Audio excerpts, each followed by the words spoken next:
فلولا نفر من كل فرقة منهم طائفة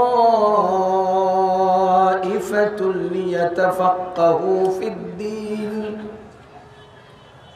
ولينذروا قومهم إذا رجعوا إليهم لعلهم يحذرون.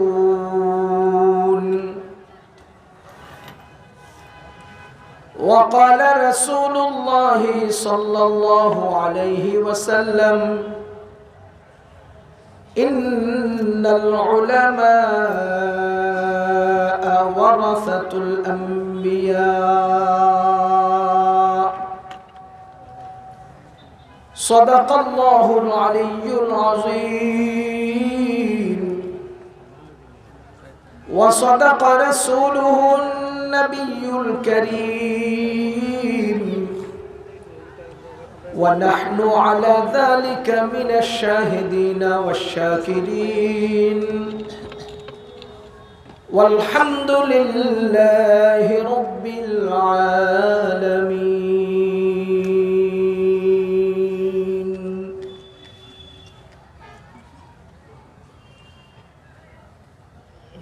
ये सच है कि बातिल की तरफदार नहीं हम,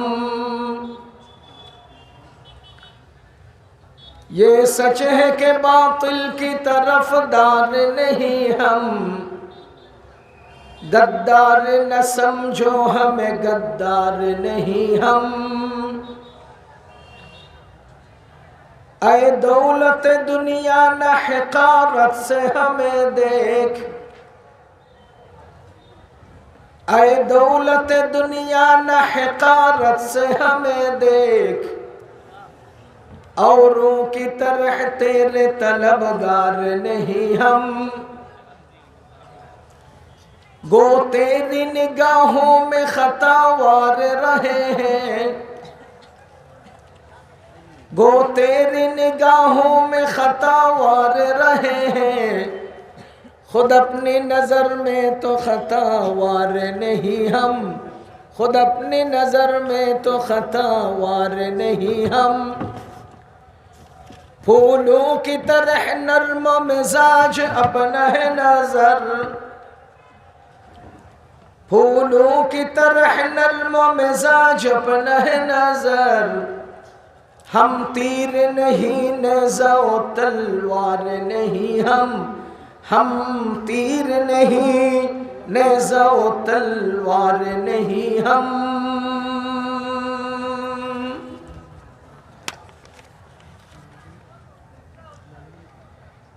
জামিয়া ইসলামিয়া কর্মধা টাইটেল মাদ্রাসা কুলাউড়া মৌলভীবাজার এর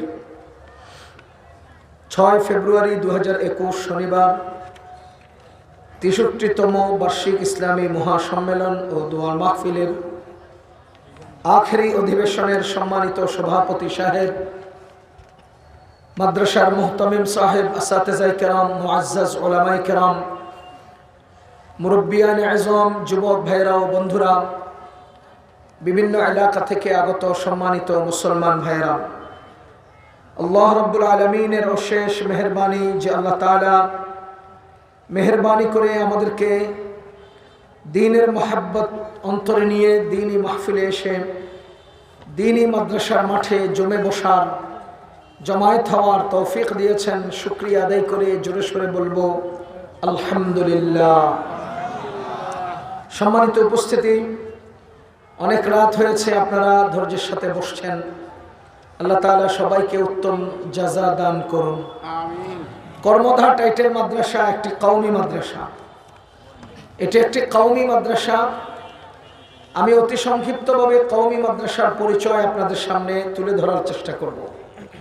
এই কওমি মাদ্রাসায় আমাদেরকে কি দিয়েছে, কি দেয় নাই, কওমি মাদ্রাসা আমাদেরকে কি দিল, কি দিল না, কওমি মাদ্রাসা আমাদেরকে দিল কি নিল কি, এই বিষয়টা আমি খুব সংক্ষিপ্তভাবে আপনাদের সামনে পেশ করার চেষ্টা করছি। কওমি মাদ্রাসা, এটাকে কওমি মাদ্রাসা এজন্য বলা হয়, কওম তথা জাতি, কওম তথা মুসলিম উম্মাহ, মুসলিম উম্মার, মুসলিম জাতির শ্রম, সময়, অর্থ, সন্তান। মুসলিম জাতির সন্তান, অর্থ, শ্রম, সময়, সামগ্রিকভাবে এগুলো দিয়ে তৈরি হওয়া মাদ্রাসার নাম কওমি মাদ্রাসা। এটা কওমের, এটা কোনো ব্যক্তির না।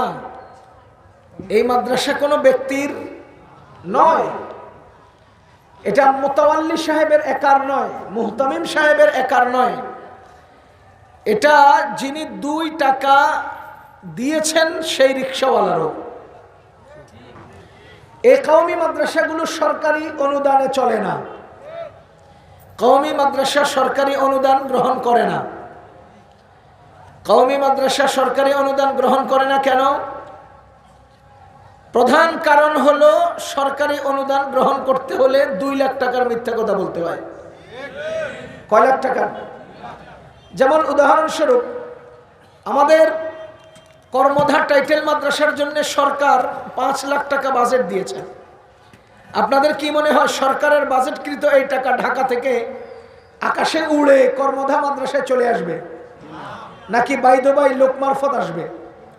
বলেন লোক মারফত। যেসব লোক মারফত আমাদের এই মাদ্রাসায় পৌঁছবে সেখানে মাঝে মাঝে টেবিলের ফাঁকে ফাঁকে কিছু থাকবে না অক্ষত চলে আসবে? কথা বলেন না। ফাঁকে ফাঁকে কিছু থেকে যাবে না পুরোটাই আসবে? যখন আমাদের টেবিলগুলোতে এখন চোরেরা বসে গেছে তখন ওই চোরেরা টেবিল ফাঁকে ফুঁকে অনেক কিছু রেখে দিবে। কথা বলেন। এমন কোন টেবিল নাই যে টেবিলের ফাঁকে ফুঁকে কিছু না কিছু দুর্নীতি হয় না। আমাদের নবীজি সাল্লাল্লাহু আলাইহি ওয়াসাল্লাম ইরশাদ করেন, ইযা দুইয়াতিল আমানা ফান্তাজিরিস সাআ, যখন আমানতের খিয়ানত হবে তখন তোমরা কিয়ামতের অপেক্ষা করো। সাহাবায়ে কেরাম জিজ্ঞেস করেন, কাইফা আদাতিল আমানা ইয়া রাসূলুল্লাহ, ইয়া রাসূলুল্লাহ আমানতের খিয়ানত কিভাবে হবে? নবীজি বলেন, ইযা বুসিদাল আমরু ইলা গায়রি আহলিহি, যখন টেবিলগুলো অযোগ্যরা দখলে নিয়ে যায় তখন প্রতিটি টেবিল থেকে আমানতের খিয়ানত হয়। এখন আমাদের টেবিলগুলোতে আমানতের খিয়ানত হচ্ছে কিনা? সুতরাং এটা স্পষ্ট কথা, কিয়ামত কাছে গেছে চোরদের কারণে। কথা বলেন ঠিক কিনা? যাহা হোক, সমস্ত টেবিলের ফাঁকে ফাঁকে 2-4 টাকা এটা সেটা করে পড়ে যাবে। এখন নিকটবর্তী বোর্ড অফিস থেকে আমাদের এলাকার যে দায়িত্বশীল তিনি মুহতামিম সাহেবকে, মুতাওয়াল্লি সাহেবকে, সভাপতি সাহেবকে ডেকেছেন, আপনারা আসেন, মাদ্রাসার 5 লক্ষ টাকার একটা বাজেট আছে, নিয়ে যান। যখন ওখানে গেলেন তখন তারা একটা সাদা কাগজের মধ্যে 3 লাখ টাকা আপনাকে বুঝিয়ে দিবে আর কাগজে সাইন নিবে 5 লাখ টাকা বুঝিয়ে পেয়েছি। আসলে টাকা দিবে কত? বলেন না, বলেন না। বাকি 2 লাখ গেল কই? টেবিলের চিপায়। বলেন বাকি 2 লাখ হুজুরে বুঝে পাইলেন কত? সাইন করবেন কত টাকা বুঝিয়ে পাইলাম। এবার আপনারা বলেন তো ইনসাফের সাথে লিখিত মিথ্যা কথা ওনারা বললেন কিনা? কথা বলেন, 2 লক্ষ টাকার মিথ্যা কথা হলো কিনা? এজন্য আমরা সরকারি কোনো অনুদান গ্রহণ করি না, সরকারি কোনো অনুদান আমরা গ্রহণ করবও না। আমাদের মুরব্বীগণ সরকারি অনুদান দিয়ে কওমি মাদ্রাসা তৈরি করে নাই। বাদশাহ আকবরের কওমি সরকারি অনুদানের সেই মাদ্রাসা ইংরেজরা দখল করে নেওয়ার পরে আমাদের দূরদর্শী আল্লামা কাসেম নানতুবি আরো উলামায়ে কেরাম দূরদর্শিতার সাথে দেখতে পেলেন সরকারের হস্তক্ষেপের বাইরে রিকশাওয়ালার 2 টাকা দিয়ে, বাদাম ব্যাপারীর 2 টাকা দিয়ে, সাধারণ মুসলমানদের অর্থে, শ্রমে, ত্যাগ তিতিক্ষা সন্তান দিয়ে কওমি মাদ্রাসা তৈরি হবে। কোন সরকারি অনুদান আমরা গ্রহণ করতে রাজি না। সরকারি অনুদান গ্রহণ করব না কেন? এজন্য যে 2 লাখ টাকার মিথ্যা কথা বলতে হয়। কথা বলেন ঠিক কিনা? এবার বলেন, রিকশাওয়ালার 2 টাকা আছে না নাই? বাদাম ব্যাপারীর 2 টাকা আছে না নাই? কোটিপতির 2 লাখ টাকা আছে না নাই? তাহলে বুঝে গেল এই মাদ্রাসা কোনো ব্যক্তির নয়, সবার সবার। এজন্য এটার নাম কওমি মাদ্রাসা। এজন্য এটার নাম কি? কওমি মাদ্রাসা। আপনারা জেনে থাকবেন, বাদশাহ আকবর, বাদশাহ আলমগীর অনেক বড় বিজ্ঞ এবং যোগ্য লোক ছিলেন, মুসলিম ছিলেন। তিনি সরকারি কোষাগার থেকে জায়গা, জমিন এবং অর্থ দিয়ে মাদ্রাসা প্রতিষ্ঠা করেছিলেন মুসলিম সন্তানদেরকে দিন শেখানোর জন্য। কিন্তু পর্যায়ক্রমে সময় অতিক্রম হতে হতে এক পর্যায়ে আমাদের মুসলমান সরকার বাহাদুরদের, দায়িত্বশীলদের রাজনৈতিক অদূরদর্শিতা, আত্মবিলাসিতা, পারস্পরিক দ্বন্দ্ব কলহ এবং তাদের চৌকস চৌকান্না না থাকা সবকিছু মিলিয়ে ইংরেজরা আমাদের এই দেশ দখল নিয়ে যায়। ইংরেজদের দখল হয়ে যাওয়ার পরে, ইংরেজদের দখলে চলে যাওয়ার পরে ইংরেজরা সরকারি কোষাগার থেকে বাজেটকৃত সেই জমিনগুলো বাজেয়াপ্ত করে। যখন সরকারি বাজেটকৃত জমিন বাজেয়াপ্ত হয়, সরকার তার দখলে নিয়ে যায়, তখন অটোমেটিক মাদ্রাসাগুলো বন্ধ হয়ে যায়। এখন মাদ্রাসা যখন বন্ধ হয়ে গেল ইংরেজদের অধীনে, তখন মাদ্রাসা কায়েম করতে হবে, মুসলমানদেরকে দিন শিখাতে হবে। তো এক গ্রুপের অনুরোধে ইংরেজদের তত্ত্বাবধানে আলিয়া মাদ্রাসা প্রতিষ্ঠা হয়। আর আমাদের আরেক গ্রুপ উলামায়ে কেরাম সরকারকে জিজ্ঞেস না করেই নিজেদের মেহনতে, জনগণের অর্থায়নে, শ্রম এবং ত্যাগ তিতিক্ষার বিনিময়ে আরেকটা মাদ্রাসা কায়েম করলেন, যেই মাদ্রাসার মাধ্যমে ভারতবর্ষ থেকে ইংরেজ বিতাড়িত হতে বাধ্য হয়েছে। ও মুসলমান, সেই দ্বিতীয় মাদ্রাসার নাম দারুল উলুম দেওবন্দ। আর এই দারুল উলুম দেওবন্দ প্রতিষ্ঠিত হয়েছে জনগণের টাকায়, জনগণের শ্রমে, জনগণের মেহনতে। এজন্যই দারুল উলুম দেওবন্দ তথা কওমি মাদ্রাসা কওমের মাদ্রাসা। কওমি মাদ্রাসা কার মাদ্রাসা? কওমের মাদ্রাসা। এটা কোনো ব্যক্তি মালিকানাধীন প্রতিষ্ঠান নয়।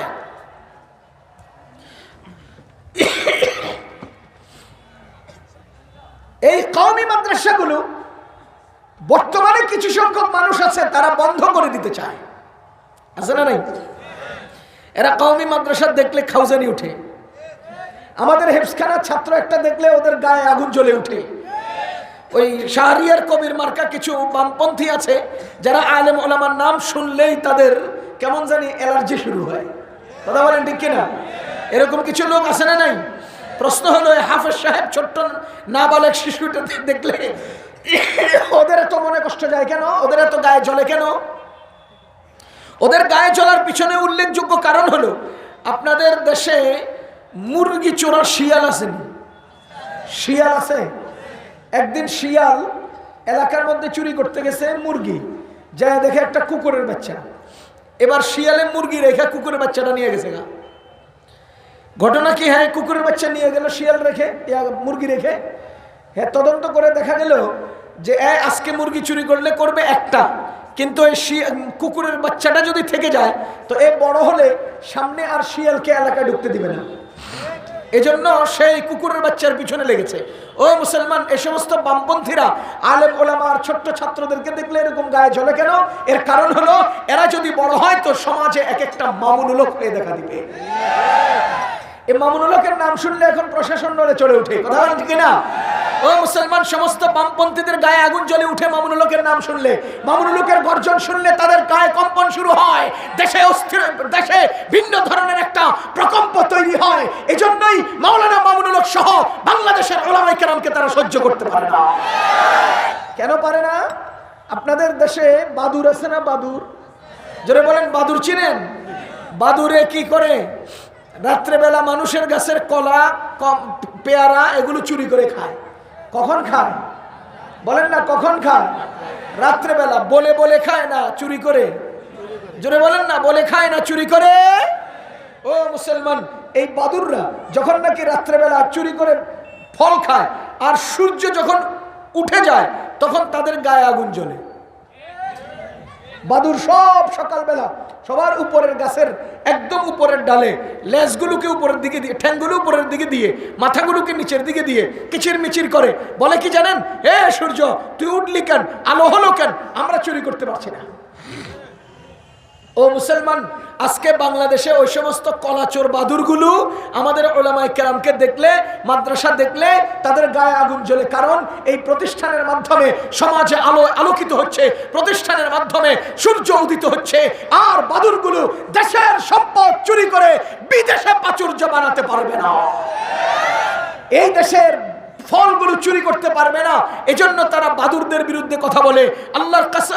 এজন্য তারা সূর্যের বিরুদ্ধে কথা বলে। আল্লাহর কসম করে বলছি, 1000 বছর সূর্যের বিরুদ্ধে স্লোগান দিলে বাদুর তোদের ডানা পড়ে যাবে, সূর্যের কোনো ক্ষতি হবে না। এজন্য কওমি মাদ্রাসার বিরুদ্ধাচরণকারী সমাজে আছে না নাই? এই সমস্ত মানুষদেরকে আমরা বলে রাখতে চাই, আপনারা আর আবু জাহাল এক। যারা কওমি মাদ্রাসার ক্ষতি করতে চান, আপনারা আর আবু জাহাল এক। আবু জাহাল ছিল একটা গাধা, আপনারা হলেন ডবল গাধা। কেন? মুসলমান বলেন তো, আমাদের নবীজি মক্কায় ছিলেন কিনা? নবুয়তের সময় তিনি একা ছিলেন কিনা? কথা বলেন। যখন তিনি নবুয়ত ঘোষণা করেছেন তখন তিনি কি অনেক লোক ছিলেন না একা ছিলেন? আবু জাহাল সেখানে ছিল কিনা? মক্কায় আবু জাহাল ছিল, নবীজি ছিলেন।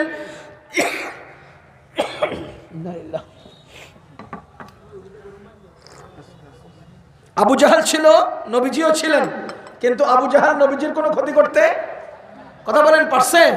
আবু জাহালের গোষ্ঠী ছিল, নবীজির ক্ষতি করতে পারে নাই।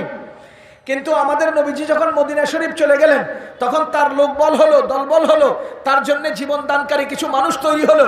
এবার আবু জাহাল অস্ত্র ধারণ করে সৈন্য সামন্ত নিয়ে সেই কয়েকশো কিলোমিটার দূরে বদরের প্রান্তে গিয়ে উপস্থিত হলো, মুহাম্মদকে খতম করে দিবে। এবার আপনারা বলেন তো, মুহাম্মাদের ক্ষতি করছে না নিজে ক্ষতিগ্রস্ত হয়েছে? যারা বলেন না, নিজে ক্ষতিগ্রস্ত হয়েছে না মুসলিমকে ক্ষতি করেছে? ও মুসলমান, এবার আপনারা অঙ্কটা বলেন তো, আমাদের নবীজি মক্কায় ছিলেন কিনা? একা ছিলেন কিনা? আবু জাহাল ছিল কিনা? আবু জাহালের দলবল ছিল কিনা? কোনো ক্ষতি করতে পেরেছে? এবার আপনারা বলেন তো, নবীজি মদিনায় যাওয়ার পরে তার দলবল হলো কিনা? তার জন্য জীবন দানকারী লোকজন জমা হলো কিনা? আবু জাহাল যখন রওনা দিয়ে গেল, যুদ্ধে অবতীর্ণ হলো, মুহাম্মদ সাল্লাল্লাহু আলাইহি ওয়াসাল্লামের ক্ষতি করলো না নিজে ক্ষতিগ্রস্ত হলো? এবার আপনারা এই অঙ্ক যদি বুঝে থাকেন, বলেন তো এই ভারতবর্ষ ইংরেজদের দখলে ছিল কিনা? বলেন এই দেশ ইংরেজদের দখলে ছিল কিনা? যখন ইংরেজদের দখলে ছিল তখন এই ভারতবর্ষে একজন ছাত্র মাহমুদ হাসান আর একজন উস্তাদ মোল্লা মাহমুদ, দুইজন ছাত্র উস্তাদ দিয়ে ভারতবর্ষের দারুল উলুম দেওবন্দ প্রতিষ্ঠিত হলো। ও বামপন্থী যারা আজকে কওমি মাদ্রাসার বিরুদ্ধে আচরণ করছো, শুনে রেখো, তোমাদের দাদা ইংরেজদের দখলে যখন দেশ ছিল তখন একজন ছাত্রের মাদ্রাসাকে ক্ষতি করতে পারে নাই, একজন শিক্ষকের মাদ্রাসাকে ক্ষতি করতে পারে নাই। আজকে পৃথিবীতে লক্ষ লক্ষ মাদ্রাসা, আজকে পৃথিবীতে কোটি কোটি কওমি মাদ্রাসা। আল্লাহর ইজ্জতের কসম করে বলছি, আজকে যদি ক্ষতি করতে চাও আবু জাহালের মতো পরিণতি তৈরি করতে হবে।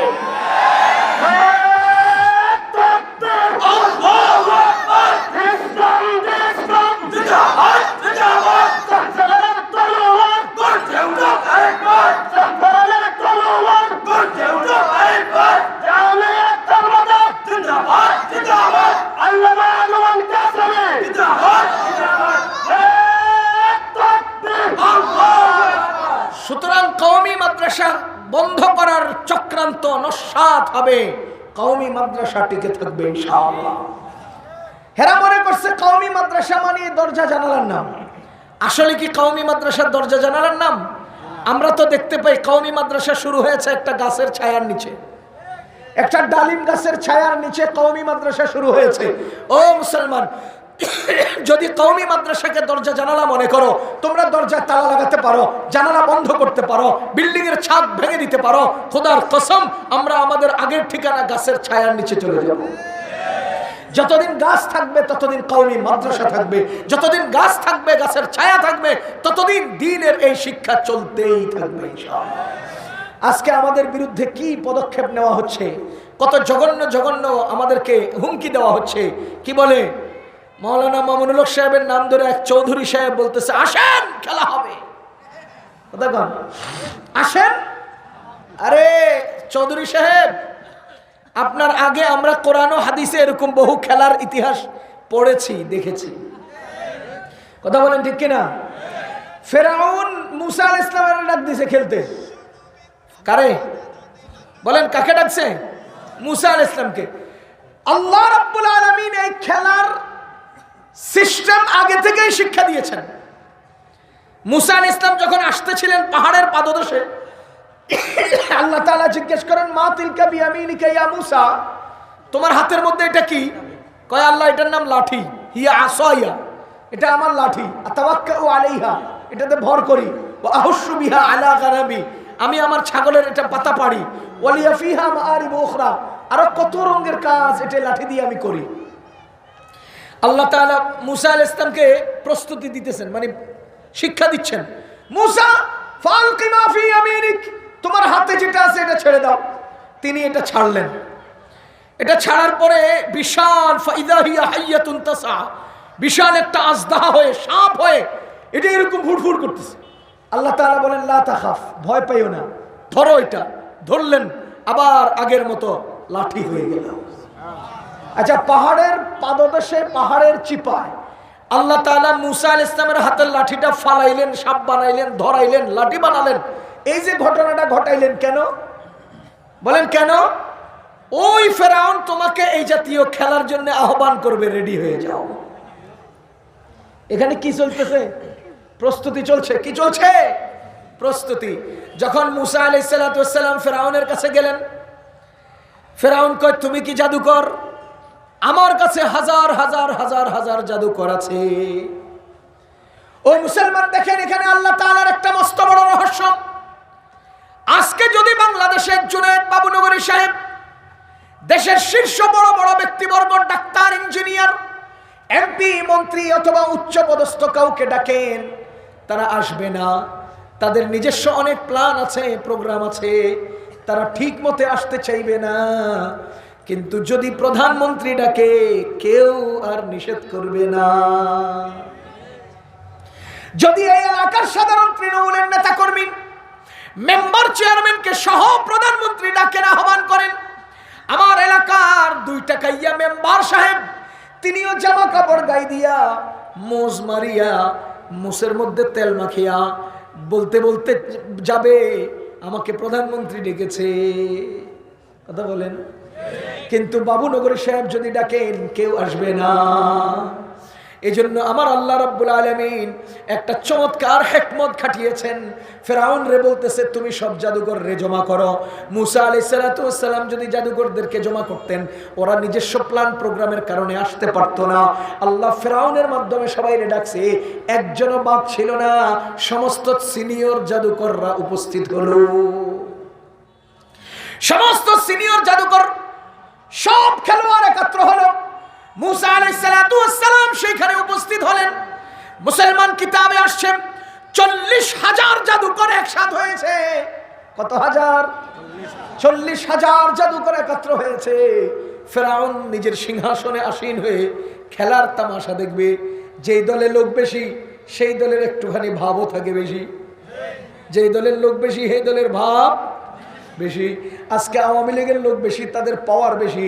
খোদার কসম, একবারের তার একটা যদি ছিঁড়া যায়, পুরা লাইট ফিউজ হয়ে যায়। এজন্য পাওয়ার দেখাতে যাবেন না মুসলমান। পাওয়ার বেশি দেখাইতে গেলে ফিউজ হতে সময় লাগবে না। কথা বলেন? সময়। ও মুসলমান, ইদানিং আমরা দেখতে পাচ্ছি, কেউ আলেম ওলামার ঘাড় মটকায় দিবে, কেউ হাত ভেঙে দিবে, কেউ তাড়িয়ে দিবে, কেউ পেয়ারা পাকিস্তান চলে যান, কেউ খেলা হবে। কত আইটেমের নড়াচড়া করতেছে কিনা? আরে গরু যখন জবাই হয়, তখন পাগুলো সব একসাথে নড়ে চড়ে। খোদার কসম, বেশি নড়াচড়ার অর্থ হলো বেশি দিন নাই, ঠান্ডা হয়ে যাবে। বেশি নড়াচড়ার অর্থ কি? বেশিক্ষণ নাই, ঠান্ডা হয়ে যাবে। ও মুসলমান, যখন নাকি ফেরাউন ডাকলো, সমস্ত জাদুকররা এসে উপস্থিত হলো। বিশাল আকার ময়দানে খেলার তামাশা হবে। মুসা আলাইহিস সালাম আর হারুন আলাইহিস সালাম দুইজন এক পাশে দাঁড়ানো, আর সমস্ত জাদুকররা একসাথে দাঁড়ানো। ফেরাউন সিংহাসনে আসেন। খেলা শুরু হয়েছে। যখন নাকি আয়োজন শুরু হয়েছে, এবার জাদুকররা মুসা আলাইহিস সালামকে সম্বোধন করে জিজ্ঞেস করে, কালু ইয়া মুসা ইম্মা আন তুলকিয়া ওয়া ইম্মা আন নাকুনা আউওয়ালা মান আলকা। মুসা, খেলা কি তুমি শুরু করবা না আমরা শুরু করব? আসেন, খেলা হবে। মুসলমান আহ্বান করেছে কে? ফেরাউন। এবার জিজ্ঞেস করছে, ইয়া মুসা, হে মুসা, ইম্মা আন তুলকিয়া, তুমি আগে ফেলবে, ওয়া ইম্মা আন নাকুনা আউওয়ালা মান আলকা, না আমরা আগে ফেলবো। মুসা আলাইহিস সালাম একেবারে সরল সহজ মুখে জবাব দিলেন, ক্বালা বাল আলকু, তোমরা আগে ফেলো, তোমরা আগে শুরু করো, খেলা তোমরা আগে শুরু করো। মুসলমান, যখন নাকি তারা নিজেদের হাতের লোট, লাঠি আর রশি, প্রত্যেক জাদুকরের হাতে একটা লাঠি একটা রশি ছিল।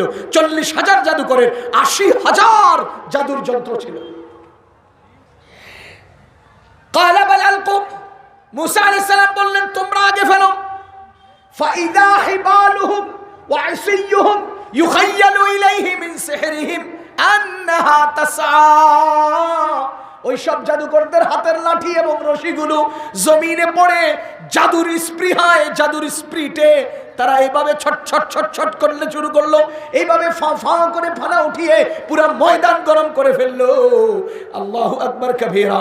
আমার আল্লাহ রাব্বুল আলামিন বলেন, যখন নাকি জাদুকররা এগুলো সব ছাড়লো, মুসা আলাইহিস সালাম চমকে গেলেন, মুসা আলাইহিস সালাম চমকে গেলেন। আমার আল্লাহ বলেন, লা তাখাফ, হে মুসা ভয় পাইও না, ইন্নাকা আনতাল আ'লা, প্রকৃতপক্ষে তুমি বিজয়ী হবে।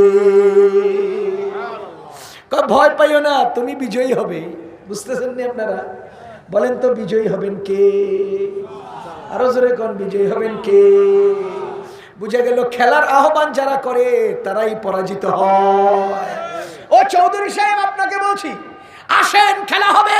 খোদার কসম, নোয়াখালীর মির্জা সাহেব তোমারে নিয়ে খেলা শুরু করে দিয়েছে। মামুন সাহেবের ডাকে আসেন খেলা হবে, আর আমরা দিয়ে হেরা নিজেরাই খেলা শুরু করছে। হেরা নিজেরা কি শুরু করছে? খেলা শুরু করেছে। কথা বলেন ঠিক কিনা? ও মুসলমান আল্লাহর বান্দাগণ, যখন নাকি মুসা আলাইহিস সালাতু ওয়াস সালাম নিজের হাতের লাঠিটা ছেড়ে দিলেন, এটা এত বড় সাপ হলো, এক টানে সবগুলো জাদুর যন্ত্র খেয়ে ফেললো। এবার বলেন তো, কত বড় হা করলে ৮০,০০০ সাপ একসাথে গিলে ফেলতে পারে? কত বড়? বুঝতেছেন? পুঁটি মাছে এদ্দুর আধার খেতে উদ্দুর আগ করে, বোয়াল মাছে এদ্দুর আধার খেতে এদ্দুর আগ করে, হা করে কদ্দুর এদ্দুর। আর একটু বড় মাছে, কুমিরে যখন একটা হরিণ খেয়ে ফেলবে, একটা ছাগল খেয়ে ফেলবে, এত বড় করে হা করে। আর মুসা আলাইহিস সালাম এর হাতের লাঠিটা সাপ হয়ে এতগুলো সাপরে খাওয়ার সময় কত বড় হা করছিল। কারে তোমরা খেলার হুমকি দাও? কথা বলেন, কারে খেলার হুমকি দাও? ও মুসলমান, যে সকল মামুন সাহেবদেরকে আজকে খেলার হুমকি দিচ্ছ, তাদের শিকড় কোথায় জানো? আমাদের আল্লাহ বলেন, আসলুহা সাবিতুন ওয়া ফারউহা ফিস সামা। নওফেল সাহেব বলে ঘাড় মটকায়া দিবে। আরে গাধা, এদের তো ঘাড় কোথায়, পা কোথায়? আসলুহা সাবিতুন, তাদের শিকড় হলো জমিনে, ওয়া ফারউহা ফিস সামা, তাদের ঘাড় হলো আসমানে। তোর মতো ৩.৫ নৌফেলরা এই সমস্ত বাবুনগরী সাহেবদের ঘাড় খুঁজেই তো পাইতি না বেটা। কথা বলেন।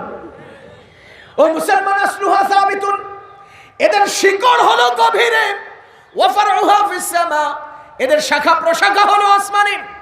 আমি আপনাদেরকে জিজ্ঞেস করতে চাই, একটা ট্রাকের মধ্যে যদি ১০০টা তাল গাছ নিয়ে ট্রাক রওনা দেয়, হঠাৎ করে সামনে অ্যাক্সিডেন্ট করে আরেকটা তাল গাছের সাথে যদি ধাক্কা লাগে, আপনাদের কি মনে হয় ওই রাস্তার পাশে যে তাল গাছ সেটা ভেঙে যাবে না ট্রাক উল্টে যাবে?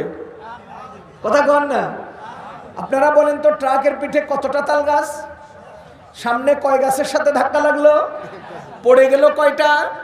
ট্রাকের সামনের অংশ ভসকে যাবে, তাল গাছগুলো সব ছিটকে পড়ে যাবে। কেন কেন কেন? এর মূল কারণ হলো সামনের তাল গাছের শিকড় আছে, ট্রাকের ছাদের তাল গাছের কোনো শিকড় নাই। আসলুহা সাবিতুন, এইসব মামুনুল হক সাহেবদের শিকড় আছে, তোদের কোনো শিকড় নাই। হাজার হাজার আইসা একটার লগে ধাক্কা লাগলে খোদার কসম তোরাই ছিটকে যাবি। কাল লাগে খেলার আহ্বান করো। বাবুনগরের সাহেব ভোর রাত্রে উঠে একবার যদি হাত দুটো উঠে কয়, আল্লাহ তুই খেললে দে, খোদার কসম খেলা শেষ হয়ে যাবে। কথা বলেন ঠিক কিনা? ও মুসলমান আল্লাহর বান্দাগণ, যখন নাকি মুসা আলাইহিস সালামের সাপ সবগুলো, হাতের লাঠিটা সবগুলো সাপ খেলে ফেললো, এবার সমস্ত জাদুকর একসাথে সেজদায় পড়ে গেল।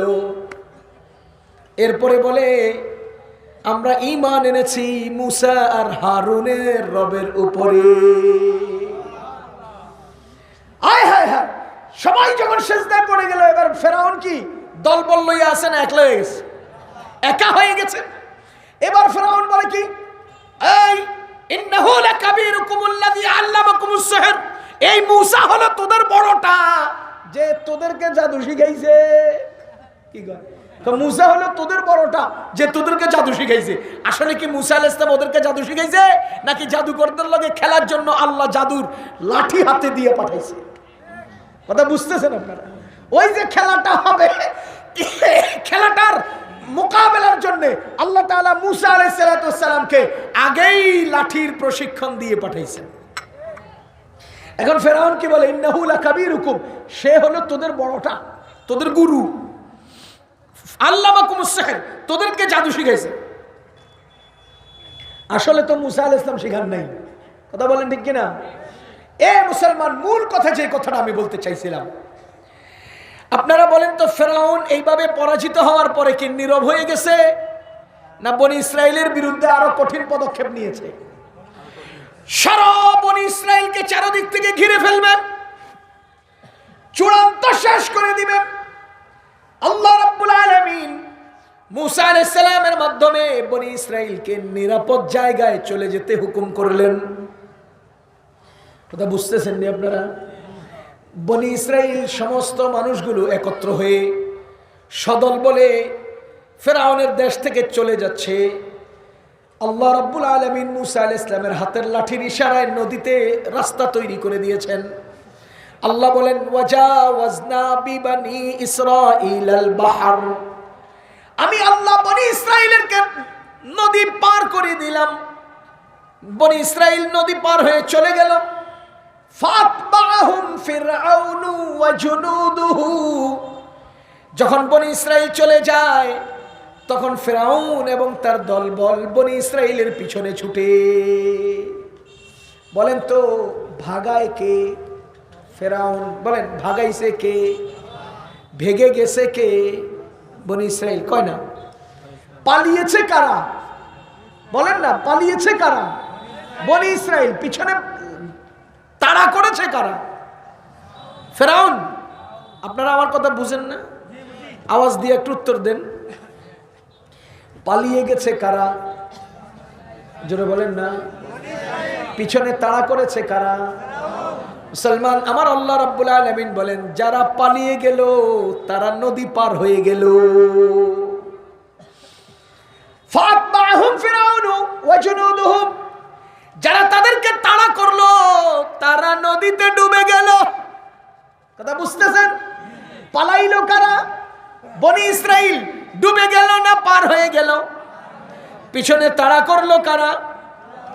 পার হয়ে গেল না ডুবে গেল? তাহলে বুঝে গেল নিক্সন চৌধুরী সাহেব যারা আমাদেরকে পায়ে পেয়ারা পাকিস্তান চলে যেতে বলছেন, আপনারা মনে রাখেন পিছনে আপনারা তাড়া করবেন, আপনার দাদারাও তাড়া করে নদীতে ডুবে গেছে। কথা বুঝতেছেন না আপনারা? ও মুসলমান, আল্লাহর বান্দাগণ, যখন নাকি বনি ইসরাইল নদী পার হয়ে চলে গেল, পিছন দিয়ে ফেরাউন এবং তার সদল তাদেরকে ধাওয়া করলো। এবার মাঝামাঝি যাওয়ার পরে তারা পানিতে ডুবে গেল। আমার আল্লাহ বলেন, হাত্তা ইযা আদরাকাহুল গারাক, যখন নাকি তারা নদীতে ডুবে গেল, এবার ফেরাউনে কি কয় জানেন? ক্বালা আমানতু আন্নাহু লা ইলাহা ইল্লাল্লাযী আমানাত বিহি বানু ইসরাঈলা ওয়া আনা মিনাল মুসলিমিন। পানিতে ডুবে ডুবে যাওয়ার অবস্থায় কি কয়? আমানতু, আমি ঈমান আনছি, আমানতু, আমি ঈমান এনেছি, আন্নাহু লা ইলাহা ইল্লাল্লাযী আমানাত বিহি বানু ইসরাঈল, কয় বনি ইসরাঈলের যে ইলার উপরে ঈমান এনেছে আমিও সেই ইলার উপরে ঈমান এনেছি, ওয়া আনা মিনাল মুসলিমিন, আমি মুসলমান হয়ে গেছি। কে কয়? ফেরাউনে। বলেন না কে কয়? তাহলে বুঝা গেল ফেরাউন ও ফেরাউনের গোষ্ঠীরা ক্ষমতা হাতে পাওয়ার পরে অহংকারী হলে বেয়াদব হলে জালিম হলে আমার আল্লাহ তোদেরকে এমন জায়গায় নিয়ে পৌঁছাবেন যেখান থেকে আর কখনো ফেরত আসতে পারবে না।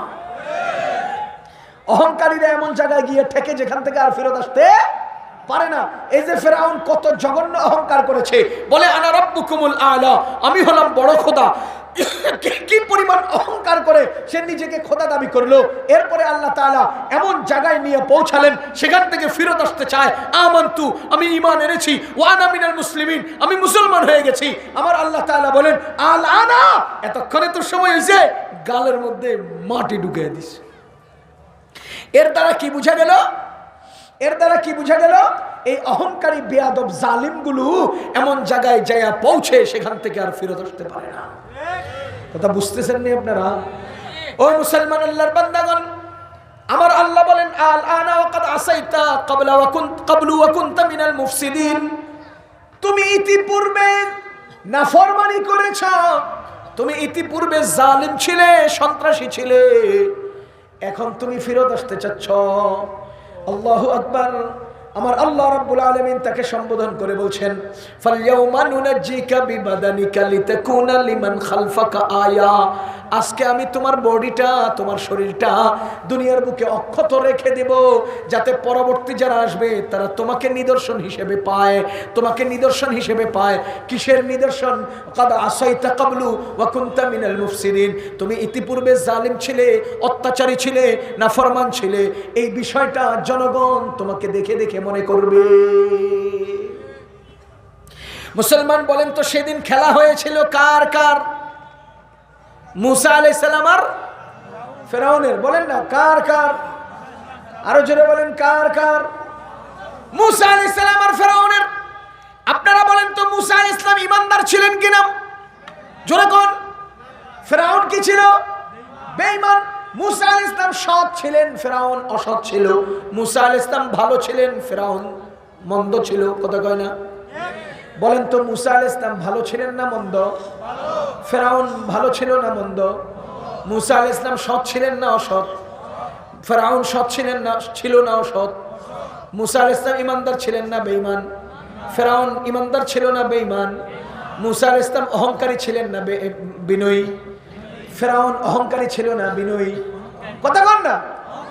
ও মুসলমান আল্লাহর বান্দাগণ, এবার বলেন তো মুসা আলাইহিস সালামের বডি কি দুনিয়াতে আছে? মুসা আলাইহিস সালামের শরীর দুনিয়াতে আছে? ফেরাউনের শরীর আছে না নাই? মুসা আলাইহিস সালামের শরীর আছে, ফেরাউনের শরীর? কথা কন। আপনারা বলেন তো ফেরাউন সৎ না অসৎ?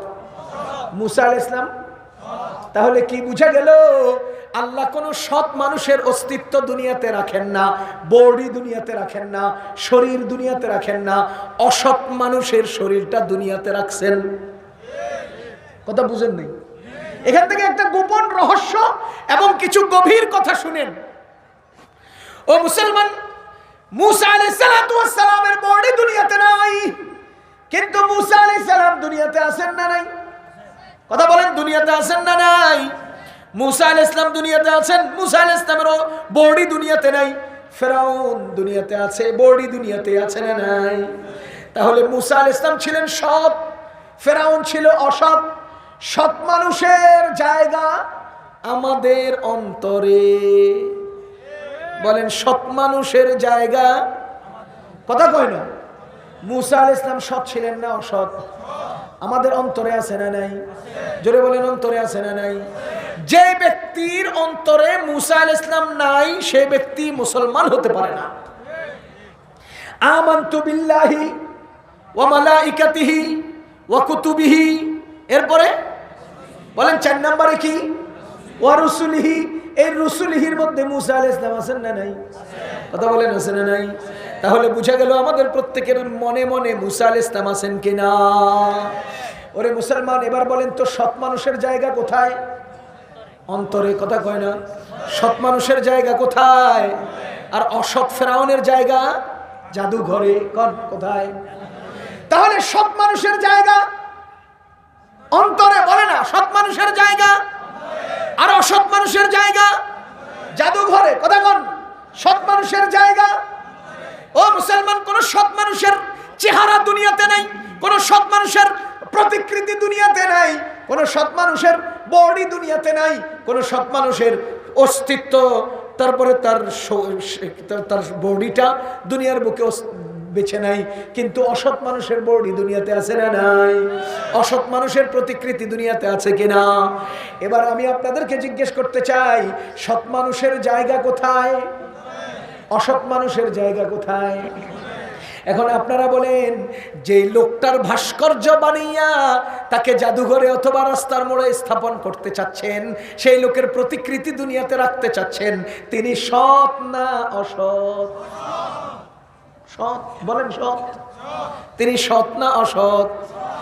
কোরআনের অকাট্য দলিল দ্বারা বোঝা যায় অসৎ মানুষেরা থাকে রাস্তার মোড়ে, সৎ মানুষেরা থাকে মানুষের দিলে দিলে। আমাদের মাওলানা মামুনুল হক সাহেব, জুনায়েদ বাবুনগরী সাহেব, ফয়জুল করিম সাহেব সহ বাংলাদেশের সমস্ত আলেম ওলামা আপনাদেরকে ভাস্কর্য বানাতে নিষেধ করছেন। কেন জানেন? সৎ মানুষ থাকবে মানুষের অন্তরে, কোন সৎ মানুষ রাস্তার মোড়ে থাকতে পারবে না। এজন্য ভাস্কর্যের প্রতিকৃতি বানানোর পক্ষে আমরা নই, কারণ অসৎ ফেরাউনের অস্তিত্ব দুনিয়াতে আছে। অসত্যের ভাস্কর্য তৈরি হয়, সত্যের ভাস্কর্য তৈরি হয় না। সতেরা থাকবে কোথায়? বলেন, সৎ লোকেরা থাকবে কোথায়? সুতরাং আপনার যাদের ভাস্কর্য বানাতে চান তারা সৎ না অসৎ? সৎ। তাহলে তারা থাকবেন কোথায়? অন্তরে। বলেন, থাকবেন কোথায়? এই জন্য মুসলমান আমরা চাই না কোনো মানুষের অস্তিত্ব বা কোনো মানুষের প্রতিকৃতি ভাস্কর্য তৈরি হোক, রাস্তার মোড়ে থাকুক। আর রাতের বেলা কুকুররা এসে তার পায়ের মধ্যে পেশাব করে দেখ, দিনের বেলা কাউয়ারা এসে তার মাথার মধ্যে পায়খানা করুক, আমরা চাই না। কথা বুঝতেছেন? এই জন্য বলছি, যারা আজকে আলেম ওলামাকে ক্ষতি করার জন্য বিভিন্ন ভাবে আমাদেরকে হুমকি দিচ্ছেন, আপনাদেরকে স্পষ্ট বলতে চাই, নিক্সন চৌধুরী সাহেব, আপনি যে মামুনুল হক সাহেবকে খেলার আহ্বান করছেন, আপনি কি একবারও খেয়াল করছেন আপনার ভাঙ্গা ঢাকার মাঝখানে নদী একটা আছে? কথা কই? তাহলে ফেরাউনের দল কিসের মধ্যে ডুবেছে? নদীতে। বলেন, কিসে ডুবেছে? এখন প্রশ্ন হলো, নদীতে যদি ফেরাউনের দল ডুবে যায়, তা আপনি যার লগে খেলতে আহ্বান করে আসতে চাচ্ছেন, পথের মধ্যে ডুবে গেলে কেমনে কি করবেন? কথা বুঝেন নাই? এই জন্য বলছি, উলামায়ে কেরামের সাথে খেলতে আসবেন না। এরা আম্বিয়া কেরামের ওয়ারিস। ইন্নামাল উলামা ওয়ারাসাতুল আম্বিয়া, ইন্নাল উলামা ওয়ারাসাতুল আম্বিয়া। আম্বিয়া কেরামের ওয়ারিস হলেন উলামায়ে কেরাম। আম্বিয়া কেরামের সাথে যেইভাবে দুর্ব্যবহার করলে আপনার দুর্গতি তৈরি হবে, উলামায়ে কেরামের সাথে দুর্ব্যবহার করলেও সেভাবে দুর্গতি তৈরি হবে। ও মুসলমান, এই কওমি মাদ্রাসা, দারুল উলুম দেওবন্দ, আমাদের এই কর্মধার দারুল টাইটেল মাদ্রাসা, এগুলো সব দারুল উলুম দেওবন্দের শাখা। দারুল উলুম দেওবন্দ গোপন সূত্রে প্রতিষ্ঠা করেছেন মুহাম্মদুর রাসূলুল্লাহ, আর ওপেন সূত্রে প্রতিষ্ঠা করেছেন আল্লামা কাসেম নানতুফি। গোপন সূত্রে প্রতিষ্ঠা করেছেন কে? বলেন না, বলেন না। মুহাম্মদুর রাসূলুল্লাহ। আর ওপেন সূত্রে, প্রকাশ্য সূত্রে এটা স্থাপন করেছেন কে? কাসেম নানতুফি। এখানে একটা মজার তথ্য শুনে রাখেন। আমাদের নবীজির নাম মুহাম্মদ। বলেন, আমাদের নবীজির নাম মুহাম্মদ। আমাদের নবীজির নাম মুহাম্মদ, কিন্তু নবীজির একটা উপনাম, লকব ছিল কাসেম। লকব ছিল কি? কাসেম। আমাদের দারুল উলুম দেওবন্দের প্রতিষ্ঠাতার নাম খুরশিদ। কি নাম? খুরশিদ। কিন্তু তার উপনাম, তার লকব ছিল কাসেম। কাসেম নানতুফি। কাসেম নানতুফি যে কোন? এই কাসেম নানতুফির নাম কি জানেন? কাসেম নানতুফির আসল নাম হলো খুরশিদ আলম। তিনি খুরশিদ নামেই তার মুরব্বীরা নামকরণ করেছে, কিন্তু আল্লাহ রাব্বুল আলামিন দারুল উলুম দেওবন্দ প্রতিষ্ঠা করার বদৌলতে আল্লাহ তার উপনাম লকব দিয়ে দিয়েছেন কাসেম। এজন্য দারুল উলুম দেওবন্দের মনোগ্রামে একটা হাদিস লেখা আছে, ইন্নামা আনা কাসিমুন ওয়াল্লাহু ইউতি। আমাদের নবীজির নাম মুহাম্মদ, তার উপনাম ছিল কাসেম। আমাদের দারুল উলুম দেওবন্দ প্রতিষ্ঠাতার নাম খুরশিদ, তার উপনাম ছিল কাসেম। তাহলে দুই কাসেমে মিলে দারুল উলুম দেওবন্দ বানাইছে। বলেন, কয় কাসেমে মিলে? এক কাসেম মুহাম্মদ আর এক কাসেম খুরশিদ। এক কাসেম মুহাম্মদ আর এক কাসেম খুরশিদ।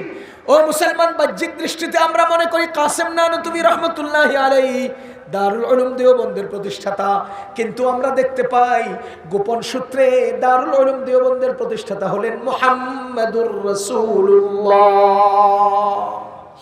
কিভাবে? আমি সংক্ষিপ্তভাবে এটার একটা উদাহরণ দিচ্ছি। মুসলমান, আমাদের নবীজি সাল্লাল্লাহু আলাইহি ওয়াসাল্লাম জীবদ্দশায় নিজে মাদ্রাসা বানিয়েছেন, জীবদ্দশায় নিজে স্পেশাল ছাত্র তৈরি করেছেন। জীবদ্দশায় কি বানিয়েছেন? মাদ্রাসা জীবদ্দশায় কি তৈরি করেছেন? স্পেশাল ছাত্র তৈরি করেছেন। নবীজির জীবদ্দশায় স্পেশাল মাদ্রাসা ছিল দারুল আরকাম।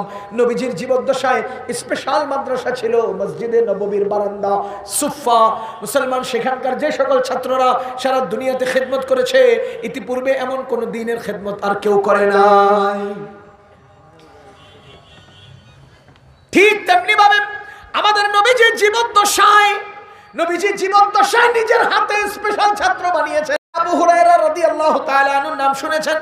আবু হুরায়রা রাদিয়াল্লাহু তাআলা নবীজির কাছে গিয়ে বলেন, ইয়া রাসূলুল্লাহ, কত কিছু পড়ি বলি শুনি, কিন্তু আমার মুখস্থ থাকে না, ইয়াদ থাকে না। আল্লাহু আকবার। আমাকে খেয়াল করুন, আমাদের নবীজি নিজের একটা চাদরকে এইভাবে মাটির মধ্যে বিছালেন, বিছাইয়া মুখ থেকে এইভাবে 3 বার বাতাসগুলো ওই রুমালের মধ্যে রাখলেন, রাইখা এই কোনায় আর এই কোনায়, ওই কোনায় আর এই কোনায় গিট্টু দিয়ে একটা গাঁঠি তৈরি করলেন। এরপরে এই গাঁঠিটা আবু হুরায়রার মাথার উপরে তুলে দিলেন। মুসলমান, আমাদের আবু হুরায়রা রাদিয়াল্লাহু তাআলা আনহু বলেন, আমি নবীজির কাছে অভিযোগ করার পরে নবীজি এইভাবে আমাকে মাথার উপরে একটা গাঁঠি তুলে দেওয়ার পর থেকে পিছনে যা পড়েছিলাম শুনেছিলাম এবং ভবিষ্যতে যা শুনেছি পড়েছি, আমার সব কিছু জিহানের মধ্যে বসে গেছে। এই মুসলমান ওলামায়ে কেরাম আছেন, জিজ্ঞেস করেন আমাদের হাদিসের জগতে সাহাবায়ে কেরামের মধ্যে সবচেয়ে বেশি হাদিস লিপিবদ্ধ করেছেন হযরত আব্দুল্লাহ ইবনে আমর ইবনে আস রাদিয়াল্লাহু তাআলা। সবচেয়ে বেশি হাদিস তিনি লিখেছেন, কিন্তু হাদিস সবচেয়ে বেশি বর্ণনা করেছেন কে? আবু হুরায়রা। বলেন কে? কেন আবু হুরায়রা সবচেয়ে বেশি হাদিস বর্ণনা করলেন কেন? এজন্য যে তিনি নবীজির হাতে তৈরি স্পেশাল ছাত্র। বুঝতেছেন? ও মুসলমান, নবীজির ইন্তেকালের পরে নবীজি নিজের হাতে স্পেশাল কিছু ছাত্র তৈরি করেছেন। এর মধ্যে একজন ছাত্র ছিলেন হযরত সাদউদ্দিন তফতাজানি রাহমাতুল্লাহি আলাইহি, যিনি গবী ছিলেন, জেহেন একেবারে কম ছিল, পড়তেন মনে থাকতো না। একদিন তিনি স্বপ্নে দেখলেন যে তিনি পড়তেছেন। এক সাথী এসে বলতেছে, সাদ চলো ঘুরে আসি। তিনি বলেন, ঘুরতে আসি নাই, পড়তে আসছি, পড়া পারি না। এইভাবে 3 বার আহ্বান করেছে। চতুর্থবার তিনি বলতেছেন, সাদ চলো, নবীজি তোমাকে ডাকে। তিনি দৌড়ে গেছেন, আমাদের নবীজি উঠেছেন। এরপরে জিজ্ঞেস করেন, কি ব্যাপার সাদ, তোমার এই আসতে বলতেছি, আসো না কেন? বলে, ইয়া রাসূলুল্লাহ, আমি পড়া পারি না, কিভাবে আসবো? তখন নবীজি নিজের থুতু মুবারক সাদউদ্দিন তফতাজানির মুখের মধ্যে লাগাই দিলেন। ও মুসলমান উলামায়ে কেরামকে জিজ্ঞেস করেন, আমাদের কওমি মাদ্রাসার দর্সে নিজামের যে সিলেবাস আছে, এই সিলেবাসে এক লেখকের 2 কিতাব নাই, কিন্তু সাদউদ্দিন তফতাজানি এমন একজন ব্যক্তি, যে ব্যক্তির একজনের লেখা 3টা কিতাব আমাদের দরসের মধ্যে আছে। তাহলে নবীজির স্পেশাল ছাত্র হলো সাদউদ্দিন তফতাজানি। ঠিক তেমনি ভাবে নবীজির ইন্তেকালের পরে নবীজি স্পেশাল মাদ্রাসা তৈরি করেছেন, দারুল উলুম দেওবন্দ। বলেন মাদ্রাসা কোনটা? দারুল উলুম দেওবন্দ। আল্লামা রফিউদ্দিন রাহমাতুল্লাহি আলাইহি, স্বপ্নে দেখেন যে আমাদের নবীজি হাতের লাঠি দিয়ে দেওবন্দের জায়গাতে ইশারা দিচ্ছেন। সকালে উঠে তিনি স্বপ্ন ভাঙার পরে সকালে উঠে দেখেন নবীজি যেখানে যেখানে লাঠির ইশারা দিয়েছেন সেখানে সেখানে দাগ পড়ে আছে। আর সেই জায়গাতে মাদ্রাসা তৈরি করা হয়েছে যাকে নৌদরা বলা হয়। সেখানে পড়লে বেশি জলদি ইয়াদ হয়। এটা আমরা ওখানে, আমি সরাসরি দেওবন্দের ছাত্র, আমরা ওই জায়গায় গিয়ে দেখেছি ছাত্র 1 ইঞ্চি জায়গা ওখানে পাইলে খুশিতে বাগবাগ ওই জায়গাতে বসে পড়ার জন্য। কেন? এখানে নবীজির লাঠির ইশারায় নির্মিত ঘর। মুসলমান, এবার একজনে প্রশ্ন করবেন যে তাহলে দেওবন্দের জায়গায় লাঠির ইশারা করার জন্যে যদি নবীজি দেওবন্দে আসতে পারেন, তো আমাদের ফুলতলির মিলাদে কেন নবীজি আসতে পারবে না? কথা বলেন, প্রশ্ন একটা আসতে পারে কিনা? নবীজি যদি দেওবন্দে লাঠি ইশারা করার জন্য আসতে পারেন, তা আমাদের মিলাদে কেন আসবে না?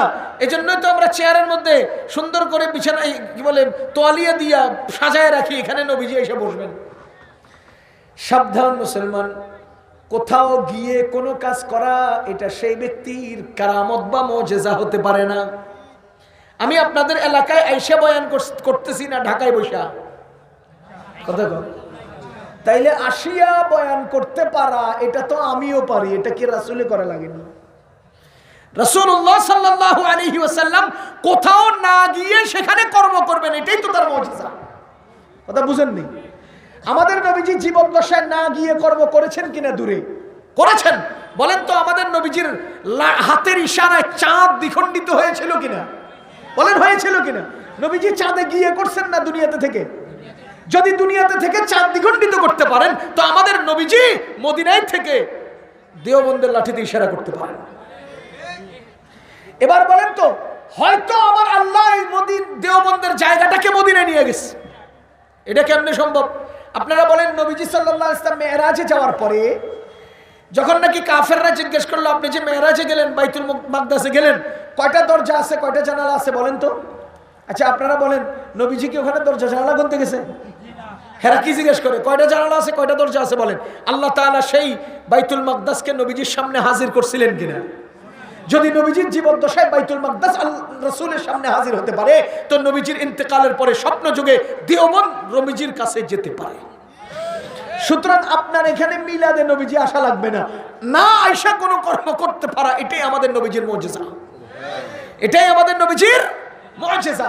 দ্বিতীয় নম্বর ঘটনা, দারুল উলুম দেওবন্দ যে নবীজির তৈরি মাদ্রাসা, এটার দ্বিতীয় ঘটনা হলো আল্লামা রফিউদ্দিন রাহমাতুল্লাহি আলাইহি কিতাবের মধ্যে আসছে, একদিন মাদ্রাসার সামনে দিয়ে হেঁটে যাচ্ছেন, একটা ছাত্র করলো কি খানা খাওয়ার জন্য প্লেটে হাত ধুইয়া রুমের ভিতর থেকে বসে এমনি করে পানিটা মেরে দিছে, থাকে না কিছু অলস, এইভাবে পানিটা মেরে দিছে, মারছে আর হুজুরের পায়ের কাছে এসে পানিটা পড়ছে। হুজুর একদম ভালো করে তার ছেলেটার চেহারার দিকে এভাবে তাকায় থেকে চলে আসছেন, কিছু বলেন নাই। এরপরে ওস্তাদদেরকে ডেকে বলতেছেন এই ছাত্রটা মাদ্রাসায় খায় কিভাবে, থাকে কিভাবে, এত আমাদের মাদ্রাসার ছাত্র নয়। শিক্ষকরা বলেন যে সে বোর্ডিং থেকে খানা উঠায়, সেখানে তার নাম আছে, কিতাব উঠাইছে সেখানে তার নাম আছে, একামা যেখানে বসবাস করে সেই রুমে তার নাম আছে, সে আমাদের ছাত্র। আপনি বলেন সে আমাদের ছাত্র না? কয় না, আপনি তদন্ত করে দেখেন সে আমাদের ছাত্র না। গভীর তদন্ত করে দেখা গেল মূল রেজিস্ট্রি ফাইলে, মূল ভর্তির কাগজপত্রে তার কোনো অস্তিত্ব নেই। এখন উস্তাদরা হতভম্ব, ঘটনা কি? হুজুর এটা জানলেন কিভাবে? উনি মোহতামিম মানুষ, উনি একজন মাদ্রাসার পরিচালক, থাকেন অফিস রুমে, উস্তাদদেরকে নিয়ে সর্বোচ্চ চলেন, কিন্তু এতগুলো ছাত্রের মাঝখানে উনি এই যে আমাদের মাদ্রাসার ছাত্র না, এটা কিভাবে বুঝলেন? পরে হুজুররা ধরছেন টাইট করে, আপনি বলেন কিভাবে বুঝলেন যে সে আমাদের ছাত্র না? তো হুজুর বলতেছেন যে আমি একদিন স্বপ্নে দেখলাম দারুল উলুম দেওবন্দের মসজিদে কদিমের সামনের অংশে ইহাতায় মলসুরিতে একটা কুয়া আছে, একটা ইন্দারা আছে যেখান থেকে পানি উঠে এবং আজীবন উঠে, কখনো পানি শুকায় না। এটাকে ভারতবর্ষের জমজম বলে ওই এলাকার লোকজনে। আমরা অনেক ওই কুয়ার পানি পান করেছি, আগে বালতি দিয়ে উঠাতো, এখন টিউবওয়েল সিস্টেম করে দিয়েছে। তিনি বলেন যে আমি স্বপ্নে দেখলাম যে এই কুয়া ভর্তি দুধ, নবীজি নিজের হাতে এখান থেকে দুধ বিতরণ করছেন, আর ছাত্ররা কেউ গ্লাস, কেউ মগ, কেউ বালতি, কেউ টিফিন কারি এইভাবে নিয়ে এসে নবীজির হাতে দুধ গ্রহণ করছে। সমস্ত ছাত্রগুলো যে দুধ নিয়েছে আমি সেই লাইনে এই ছাত্রটাকে দেখি নাই, আমি সেই লাইনে এই ছাত্রটাকে দেখি নাই। মুসলমান কেউ 5 বছর দেওবন্দে পড়ে, তার বালতিটা একটু বড়, আমি 2 বছর পড়ছি, আমার বালতিটা আরেকটু ছোট, আরেকজন 1 বছর পড়ছে, সে আরেকটু ছোট বালতি, ওই যে বালতি দেখছে কেউ গ্লাস, কেউ মগ, কেউ বড়, কেউ আরো বড়। নবীজি সাল্লাল্লাহু আলাইহি ওয়াসাল্লাম নিজের হাতে দেওবন্দের ওই কুয়া থেকে দুধ বিতরণ করেছেন। এটার ব্যাখ্যা হয়েছে যে দুধ মানি হলো ইলম, নবীজি নিজের হাতে দেওবন্দের ইলম বিতরণ করেছেন। এর দ্বারা বোঝা যায় দারুল উলুম দেওবন্দের গোপন প্রতিষ্ঠাতা হলেন মুহাম্মদুর রাসূলুল্লাহ। যদিও দুনিয়াবি বাহ্যিক প্রতিষ্ঠাতা আল্লামা কাসেম নানতবী, কিন্তু গোপন সূত্রে এর প্রতিষ্ঠাতা হযরতে মুহাম্মদুর রাসূলুল্লাহ। আপনি ইতিহাস খুঁজে দেখেন, আমাদের নবীজির ছোঁয়া যার যেখানে লেগেছে পৃথিবীতে বিপ্লব তারাই সাধন করেছে। মসজিদে নববীতে সাহাবায়ে কেরামকে নবীজি হাতে তৈরি করেছেন, সারা পৃথিবীতে ইতিহাস রচনা করেছে। আমাদের নবীজি ইন্তেকালের পরে সাদউদ্দিন তাফতাজানিকে স্বপ্ন যুগে ইলম দিয়েছেন, তারা সারা দুনিয়াতে আজও পর্যন্ত সাদউদ্দিন তাফতাজানির কিতাব পড়তে কষ্ট হয়। 3টা কিতাব এক সিলেবাসে রয়েছে, শরে তাহজিব, শরে আকায়েদ, শরে কেবল মুখতাসারুল মাআনি, 3টা কিতাব একজন লেখকের আমাদের পুরো সিলেবাসের মধ্যে আছে। ও মুসলমান, নবীজি সাল্লাল্লাহু আলাইহি ওয়াসাল্লাম নিজের হাতে ছাত্র তৈরি করেছেন। হযরত আবু হুরায়রাকে সারা পৃথিবীর সবচেয়ে বেশি হাদিস তিনি বর্ণনা করেছেন। নবীজি ইন্তেকালের পরে মাদ্রাসা তৈরি করেছেন দেওবন্দ। খোদার কসম, সারা পৃথিবীতে সবচেয়ে বেশি দ্বীনের খেদমত দারুল উলুম দেওবন্দ করেছে। আমি জাপান গিয়েছিলাম 2015 সালে। জাপান তারাবি পড়ানোর জন্য। জাপানে দারুল উলুম দেওবন্দের আদলে আমাদের কওমি উলামায়ে কেরাম অনেক মাদ্রাসা তৈরি করেছেন, অনেক তাবলীগের মাদ্রাস তৈরি হয়েছে। আমি গত দুই তিন বছর থেকে প্রতি বছর আমেরিকার সফরে যাই। নিউ ইয়র্কে দারুল উলুম নিউ ইয়র্ক নামে দারুল উলুম দেওবন্দের আদলে দাওরায়ে হাদিস পর্যন্ত মাদ্রাসা, আফ্রিকায় দাওরায়ে হাদিস মাদ্রাসা, লন্ডনে দাওরায়ে হাদিস মাদ্রাসা, বিশ্বের আনাচে কানাচে দাওরায়ে হাদিস মাদ্রাসা দারুল উলুম দেওবন্দের অবদান। আপনি যদি কাউকে দেখেন বিমানে নামাজ পড়তেছে, তাকে জিজ্ঞেস করবেন এ চেতনা পাইছো কই? তাবলীগে। তাবলীগ কোত্থেকে? দেওবন্দ থেকে। কথা বলেন। আপনি যদি পাহাড়ের চৌড়ায় কাউকে নামাজ পড়তে দেখেন, চেতনা কোথায় পেয়েছে? দারুল উলুম দেওবন্দে। ওই সমুদ্রের কোন গহীন সমুদ্রের কোন দ্বীপের মধ্যে যাবেন, সেখানে কেউ ইবাদত করছে, তে চেতনা পেয়েছে কই? দারুল উলুম দেওবন্দে। জঙ্গলের গহীনে কোথাও কাউকে দেখতে পাচ্ছেন, চেতনা পেয়েছে কই? দারুল উলুম দেওবন্দে। উড়ন্ত বিমানে দেওবন্দে। সব জায়গায় আজকে দেওবন্দের অবদান। খোদার কসম, এই কারণেই তো কওমি মাদ্রাসার প্রতি আমাদের এত ভালোবাসা। আরে নবীজির গোপন সূত্রে নবীজি এটার প্রতিষ্ঠাতা বলেই তো এই মাদ্রাসার প্রতি আমাদের এত প্রেম। কথা বুঝেন নাই? এমনি এমনি কয়দিন আপনারা খাওয়াইছাই না, মাদ্রাসারা এত ভালোবাসেন কেন? কয়দিন খাওয়াইছে আপনাকে? খাওয়ায় না, খাওয়াইতে হয় না কেন? আমি রাসূলকে ভালোবাসি, রাসূলের হাতে তৈরি মাদ্রাসাকে ভালোবাসি। এজন্য মুসলমান বলছি, যারা আজকে কওমি মাদ্রাসাগুলোকে ক্ষতি সাধনের চেষ্টা করছেন, চিন্তা করছেন, আপনারা একটিবারের জন্য সংযত হন। কারণ আপনার দাদা ইংরেজ এই দেশ দখলে রাখাকালেও ভারতবর্ষে একজন ছাত্র মাহমুদ, একজন শিক্ষক মোল্লা মাহমুদ, দুইজন ছাত্র ওস্তাদ দিয়ে কওমি মাদ্রাসার সূত্রপাত হয়। সেদিন ইংরেজদের দখল, তবুও তারা ক্ষতি করতে পারে নাই। সেই কওমি মাদ্রাসার ছাত্রদের কারণেই, সেই মাহমুদ হাসান দেওবন্দির কারণে, সেই হুসাইন আহমদ মাদানির কারণে ভারতবর্ষ থেকে ইংরেজ পালাতে বাধ্য হয়েছে। আজকে তাদের অনুসারী কোটি কোটি কোটি কোটি আলেম উলামা ধর্মপ্রাণ মুসলমান ভারতবর্ষে রয়েছে, বিদ্যমান আছে। এই মাদ্রাসা ক্ষতি করার চেষ্টা করবেন তো আবু জাহালের মতো নিজের পায়ে নিজে কুঠার আঘাত ছাড়া আর কিছু হবে না। নবীজি মক্কায় একা থাকতে আবু জাহাল কিচ্ছু করতে পারলো না। নবীজি মদিনায় গেছে, আর এরা হন মুহাম্মদরে খাইয়া ফেলবো। খাইছে না নিজে গিলে গেছে? কথা বলেন। খেয়েছে না নিজে ক্ষতিগ্রস্ত হয়েছে? আরে তোমার দাদা ইংরেজরা পারে নাই একজন কওমি মাদ্রাসার ছাত্র থাকতে কওমি মাদ্রাসার ক্ষতি করতে। আজকে এত ছাত্র আর কওমি মাদ্রাসা থাকতে তুমি ক্ষতি করবা, তো আবু জাহেলের দুর্গতি তোমারও ভোগ করতে হবে। এই জন্য বলছি মুসলমান, কওমি মাদ্রাসাকে আমরা ভালোবাসবো। এই কর্মধা মাদ্রাসা, এটা আমাদের নবীজি সাল্লাল্লাহু আলাইহি ওয়াসাল্লামের রূহানি তাওয়াজ্জুতে তৈরি হওয়া একটা মাদ্রাসা। এই প্রতিষ্ঠান দ্বারা দ্বীনের যে খেদমত হচ্ছে, আল্লাহু আকবার কাবীরা, সারা পৃথিবীতে দারুল উলুম দেওবন্দ এবং উলামায়ে দেওবন্দের মাধ্যমেই দ্বীনের সর্বোচ্চ খেদমত বর্তমানে চালু আছে। আমরা এই প্রতিষ্ঠানের সাথে সম্পৃক্ত থাকব, দ্বীনের এই খেদমতের সাথে নিজেদেরকে সম্পৃক্ত রাখব। মাদ্রাসার জরুরতের ক্ষেত্রে আমরা সবাই এগিয়ে আসব। যদি আসতে পারি ইনশাআল্লাহ, তাহলে আমাদের নিজের জীবন সুন্দর হবে, ভবিষ্যৎ সুন্দর হবে ইনশাআল্লাহ।